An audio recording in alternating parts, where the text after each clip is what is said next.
नमस्कार। मैं डीएस रजावत, आप सबका सेवक, लखनऊ रीजन का एमसीएम हूँ। मैं चर्चा करने वाला हूँ कि किस तरीके से आप जैविक प्रोडक्ट को यूज़ करें। तो बहुत बड़ी साइंस नहीं है सर इसके अंदर। मैं आपको बताऊँ, बहुत सारे लोग बड़ी बड़ी ट्रेनिंग ऑर्गेनाइज कर रहे हैं बायोफिट को लेके। ये जो प्रोडक्ट बनाया गया ये गरीब किसान की शिक्षा स्तर को भी देखते हुए बनाया गया है। आप किसी भी तरह का स्तर है, आपको पढ़ाई लिखाई नहीं आती, उस तरह के लोग यूज कर सकें, उस हिसाब से इस प्रोडक्ट को डिज़ाइन किया गया है। तो मैं आपको बताऊंगा, जो मेरा कैटलॉग है नेटसब का, जिसमें रीडिफाइनिंग नेटवर्क मार्केटिंग लिखा है, इस कैटलॉग में इसकी पूरी जानकारी, और कोई भी किसान इसको पढ़ के समझ के कर सकता है। मेरी इस वीडियो को देख के आप अच्छे से अंदाजा लगा पाएंगे।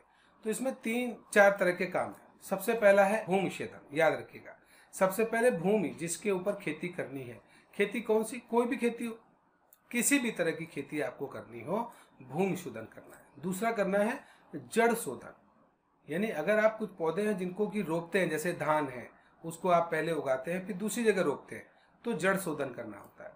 तीसरा होता है बीज शोधन, कुछ हम बीज डायरेक्ट बोते हैं तो बीज शोधन करना होता है। ठीक है, तो तीन ही चीजें हैं, भूमि शोधन, जड़ शोधन, बीज शोधन, ये करना है। इसके बाद स्प्रे है।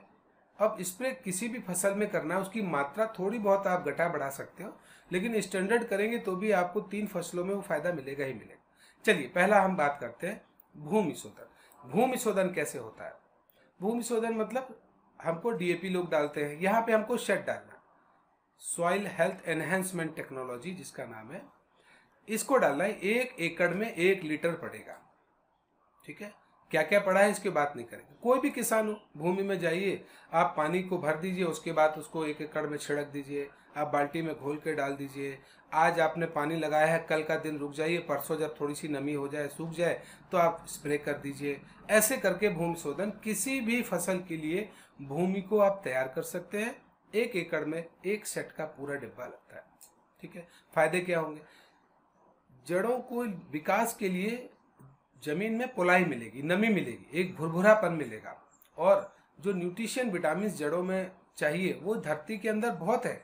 72% नाइट्रोजन है, ये वहां से लेने लगता है।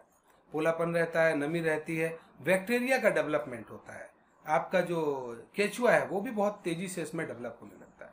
एक काम हो गया क्लियर, भूमि शोधन क्लियर हो गया, कोई नॉलेज टेक्नोलॉजी तो नहीं चाहिए। दूसरा, जड़ शोधन।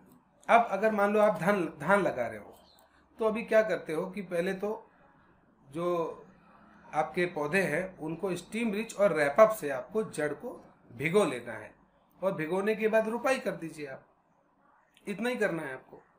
पानी जैसे डालना है, उसमें आप 10 लीटर पानी में पौधे रखे हुए हैं, तो 10 लीटर पानी के हिसाब से उसमें 10 ml स्टीम रिच डाल दीजिए, और करीबन 30 ml उसमें आप रैपअप डाल दीजिए, रख के रहिए, आधे घंटे बाद रुपाई कर दीजिए। कोई भी पौधा हो, किसी भी तरह का पौधा हो, इस तरह कर सकते हैं। गन्ने हैं, उनको रुपाई करते हैं, उसको भी सेम करना है। धान है, उसको भी सेम करना है। कोई सीखने की जरूरत नहीं है इसमें ज़्यादा आपको। इससे क्या होता है, जड़ों की जो प्राइमरी रूट होती है उसमें विकास बहुत अच्छा होता है। ये इसका काम होता है, जड़ रोज। दूसरा है हमारा बीज शोधन। इसके बाद बीज शोधन करते हैं।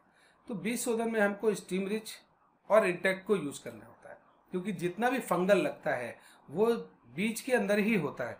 अगर आप बीज का फंगल हटा दें, बीज से अगर फंगल को हटा दें, तो आपका जर्मिनेशन बहुत स्ट्रांग होगा, उसके साथ में फंगल नहीं डेवलप होगा, और उसके साथ खरपतवार भी ज़्यादा नहीं लगेगी। तो इसके लिए क्या लेना है? स्टीम रिच लेना, प्लस आपको इंटैक्ट लेना है।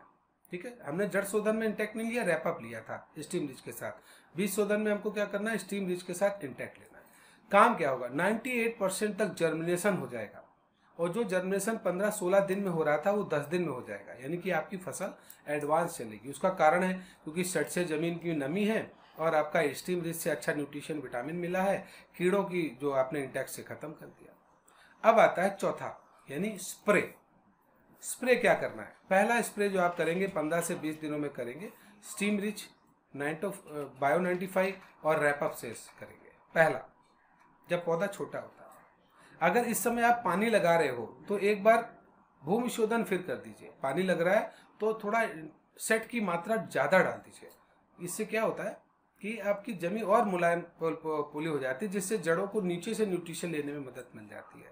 और आपका स्टीम रिच की मात्रा इस समय थोड़ा सा ज़्यादा डालें, 1 लीटर में 3 ml डालें, और आप 15 लीटर पानी में बायो 95 3 से 4 ml लें, और रैपअप की मात्रा भी 1 लीटर में 3 ml है। फिर से रिपीट कर रहा हूँ, स्टीम रिच लेना है 1 लीटर में 3 ml, बायो 95 लेना है 15 लीटर में 3 से 5 ml और रैपअप लेना है 1 लीटर में 3 ml। ठीक है, ये पहला स्प्रे होगा।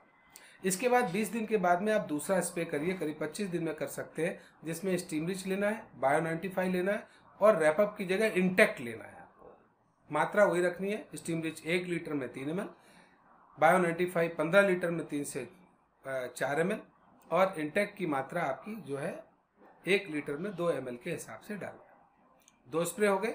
तीसरा स्प्रे करना है आपको स्टीम रिच, बायो 95 और साथ में इंटेक्ट फिर से डालना है, क्योंकि हम कीटनाशक अगर हम बाद में डालेंगे, कीड़े डेवलप होने के बाद डालेंगे इंटेक्ट, तो वो फिर ज़्यादा काम नहीं करता। अगर आप शुरू से डालते तो ये बनता ही नहीं है, फंगल बन ही नहीं पाता है। ये 3 स्प्रे हो गए। और तीसरे स्प्रे में कोशिश करिए, अगर पेड़ों में पीलापन है, मुरझाया सापन है, थोड़ा सा आपको डर लग रहा है, बाई चांस, वैसे लगेगा नहीं, तो आप 15 लीटर के अंदर 1 CFC का चम्मच मिला सकते हैं।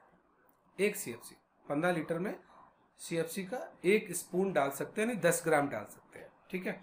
चौथा स्प्रे होगा आपका फिर से 25 दिन के बाद, जिसमें स्टीम रिच, बायो 95 और आप इस समय रैपअप डाल सकते हो CFC के साथ। ठीक है।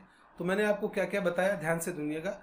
पहला बताया भूमि शोधन, दूसरा बताया जड़ शोधन, तीसरा बताया बीज शोधन और चौथा स्प्रे। अब ये किसी भी फसल में हो, कैसी भी फसल हो, उस पर आप डाल सकते हो किसी भी तरीके में। पहले भूमि सुधारिए, फिर जड़ सुधारिए, फिर बीज सुधारिए, इसके बाद बुवाई रुपाई करिए और 3 स्प्रे करिए।